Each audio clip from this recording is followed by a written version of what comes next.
ఇది తడోబాలోని Moharli gate entrance. Tadoba Andhari tiger reserve చూస్తే సింపుల్గా అనిపించిన చుట్టూ ఉన్న ప్రకృతి వల్ల చాలా కామ్గా ఉంటుంది.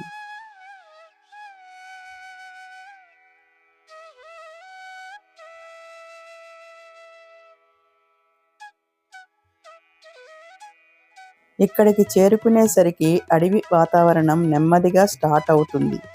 అందుకే ఈ ప్లేస్ చాలా పీస్ఫుల్గా ఉంటుంది. సఫారీకి వెళ్ళే వాళ్ళకి ఇది ఒక మెయిన్ ఎంట్రీ పాయింట్.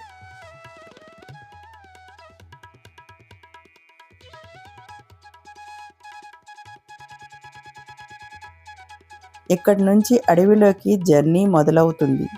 కొద్దిసేపు ఇక్కడ నిలబడి చూస్తే ప్రకృతి నిశ్శబ్దం చాలా బాగా ఫీల్ అవుతుంది. ఇలాంటి ప్లేసెస్ మీకు ఇష్టమైతే మా ఛానల్ను సబ్స్క్రైబ్ చేయండి.